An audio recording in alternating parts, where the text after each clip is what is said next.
BPSC previous years question analysis की इस series में आज हम बात करने वाले हैं 69वीं बीपीएससी पीटी एग्जाम 2023 में आधुनिक भारत के इतिहास से पूछे गए प्रश्न को। फ्रेंड्स, पिछले वीडियो में हमने 69वीं बीपीएससी पीटी एग्जाम 2023 में पूछे गए दो प्रश्नों को देख लिया था। आज शुरू करते हैं तीसरे प्रश्न से। तो चलिए देखते हैं तीसरा प्रश्न क्या है। लॉर्ड मेयो के 1870 के संकल्प के बारे में निम्नलिखित में से कौन से कथन सही है? केंद्रीय और प्रांतीय वित्त को विभाजित करने वाला यह पहला कदम था। प्रांतीय सरकारों को कुछ सेवाएं प्रशासित करने का अधिकार दिया गया। इसने मौजूदा असमानता को सुधारने का प्रयास किया। इसने प्रांतों की वास्तविक आवश्यकताओं पर ध्यान केंद्रित किया। नीचे दिए गए कूट का प्रयोग कर सही उत्तर चुनिए। ए है केवल 1, 3 और 4, बी है केवल 2, 3 और 4, सी है 1, 2, 3 और 4, डी है केवल 1 और 2। 69वीं बीपीएससी पीटी एग्जाम 2023 में पूछे गए इस तीसरे प्रश्न को बनाने के लिए लॉर्ड मेयो के संकल्प को देखना आवश्यक है। चलिए देखते हैं। लॉर्ड मेयो का कार्यकाल देख लीजिए 1969 से 1972 तक। लॉर्ड मेयो ने भारत में वित्त के विकेंद्रीकरण के क्रम को आरंभ किया। 1870 में लॉर्ड मेयो के संकल्प द्वारा विकेंद्रीकरण की नीति के स्थानीय वित्त और कार्यों के प्रबंधन के लिए स्थानीय स्वशासन के विकास हेतु प्रांतीय सरकारों को उत्तरदायी बनाने का पहला व्यवस्थित प्रयास किया गया था। तीसरा कथन है, मेयो के इस संकल्प ने वित्त के विकेंद्रीयकरण की प्रक्रिया की शुरुआत की तथा प्रांतीय सरकारों को अपने बजट को संतुलित करने हेतु स्थानीय कराधान इकट्ठा करने के लिए अधिकृत किया। इस प्रकार मेयो का 1870 का यह संकल्प केंद्रीय और प्रांतीय वित्त को विभाजित करने वाला पहला कदम था, जो प्रांतीय सरकारों को कुछ सेवाएं प्रशासित करने का अधिकार दिया। इस संकल्प द्वारा मौजूद असमानता को सुधारने का प्रयास किया गया, यानी इसने प्रांतों की वास्तविक आवश्यकताओं पर ध्यान केंद्रित किया। तो इस तरीके से लॉर्ड मेयो के संकल्प की महत्वपूर्ण बातों को हमने देख लिया है। अब पुनः आते हैं क्वेश्चन पर। हमने लॉर्ड मेयो के संकल्प को देख लिया और लॉर्ड मेयो के संकल्प को देखने के बाद इस प्रश्न का उत्तर बना सकते हैं। देखते हैं पहला कथन, केंद्रीय और प्रांतीय वित्त को विभाजित करने वाला यह पहला कदम था, सही है। प्रांतीय सरकारों को कुछ सेवाएं प्रशासित करने का अधिकार दिया गया, ये भी सही है। इसने मौजूदा असमानता को सुधारने का प्रयास किया, ये भी सही है। इसने प्रांतों की वास्तविक आवश्यकताओं पर ध्यान केंद्रित किया, यह भी सही है।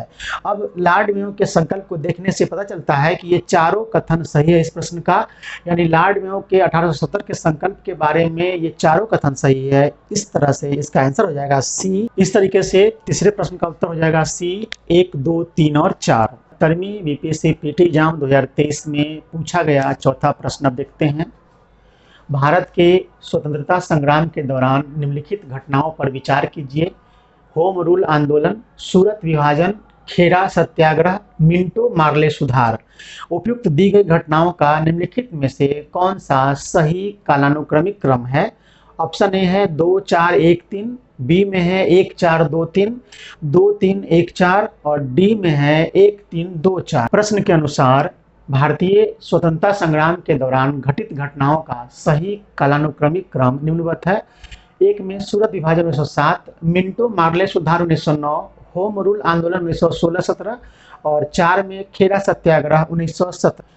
होम रूल आंदोलन हुआ है 1916-17 में, सूरत विभाजन 1907 में, खेरा सत्याग्रह 1917 में और मिंटो मार्ले सुधार 1909 में। अब हम क्रम समझा सकते हैं। इन घटनाओं का वर्ष देखने के बाद हम सही क्रम दिखा सकते हैं।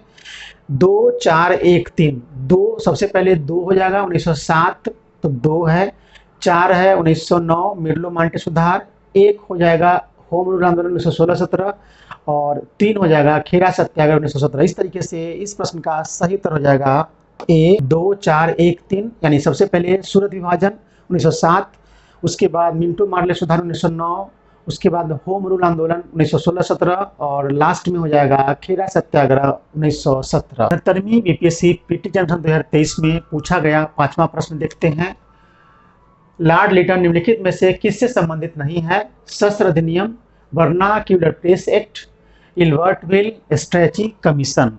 लॉर्ड लिटन इल्बर्ट बिल से संबंधित नहीं था, क्योंकि इसका प्रस्ताव लॉर्ड रिपन 1880 से 84 के कार्यकाल में किया गया था। अंग्रेजों द्वारा इस प्रस्ताव बिल का विरोध किया गया, जिसके परिणाम स्वरूप इसे वापस लेना पड़ा। अंग्रेजों द्वारा इस बिल के विरोध में किए गए विद्रोह को श्वेत विद्रोह के नाम से जाना जाता है। शस्त्र अधिनियम 1978, वर्नाक्युलर प्रेस एक्ट 1978 एवं स्ट्रेची कमीशन लॉर्ड लिटन के कार्यकाल में बने थे।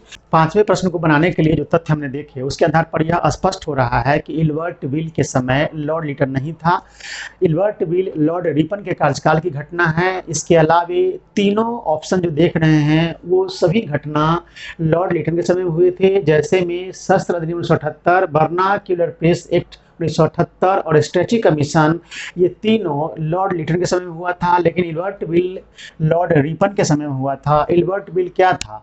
इल्बर्ट बिल में प्रावधान किया गया था कि यूरोपीय लोगों के मामलों की सुनवाई भारतीय जज भी करेंगे, लेकिन इससे यूरोपीय लोग गुस्सा आ गए कि हमारे मामलों की सुनवाई भारतीय लोग करेंगे, ये कैसे हो सकता है। और यूरोपीय लोगों ने इल्बर्ट बिल के विरोध में विद्रोह कर दिया था, जिसे श्वेत विद्रोह के नाम से जाना जाता है। इस तरीके से पांचवें प्रश्न का आंसर हो जाएगा इल्बर्ट बिल, यानी सी। 69वीं बीपीएससी पीटी एग्जाम 2023 में आधुनिक भारत के इतिहास से पूछा गया छठा प्रश्न देखते हैं। बक्सर की लड़ाई के बाद किस संधि पर हस्ताक्षर किए गए? ऑप्शन ए है सुगौली संधि, बेसिन संधि, सलवाई संधि, डी इलाहाबाद संधि। फ्रेंड्स, इसका सही उत्तर हो जाएगा डी इलाहाबाद संधि। बक्सर की लड़ाई बिहार के बक्सर में 22 अक्टूबर 1764 ईस्वी को हुआ था। इस लड़ाई में एक तरफ कंपनी की सेना थी और दूसरी तरफ संयुक्त सेना थी। संयुक्त सेना में तीन शक्ति थी, भारतीय शक्ति थी, और ये तीन शक्ति कौन थे? तो शाह आलम द्वितीय, मुगल बादशाह शाह आलम द्वितीय की सेना थी, मीर कासिम की सेना थी और अवध के नवाब शुजा-उद-दौला की सेना थी। तीनों सेना ने मिलकर एक संयुक्त सेना बनाई थी, भारतीय शक्ति थी, और फिर भी ये तीनों संयुक्त सेना मिलकर भी अंग्रेजों की सेना को हराने में असफल रही, और इस तरीके से बक्सर की लड़ाई में संयुक्त सेना की हार हुई और अंग्रेजी सेना की जीत होती है। और जीत होने के बाद संधि होती है, उस संधि का नाम है इलाहाबाद की संधि। बक्सर की लड़ाई के बारे में महत्वपूर्ण तथ्य देख लीजिए।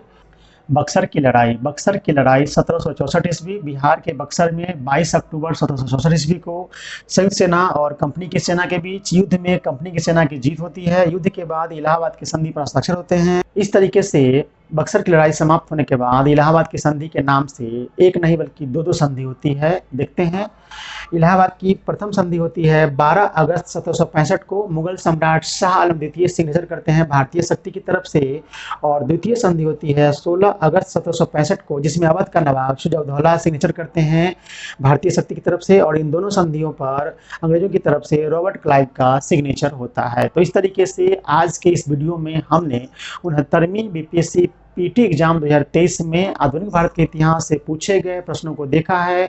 पिछले वीडियो में हमने 2 प्रश्नों को देखा था। आज के इस वीडियो में हमने question number 3, question number 4, question number 5, question number 6 देखा है। इस तरीके से आज के इस वीडियो में हमने देखा 69वीं बीपीएससी पीटी एग्जाम 2023 में आधुनिक भारत के इतिहास से पूछे गए प्रश्न हमने क्वेश्चन नंबर 6 तक आज के वीडियो में देख लिया है। अगले वीडियो में देखते हैं अगले प्रश्नों को। बहुत बहुत धन्यवाद, मिलते हैं अगले वीडियो में।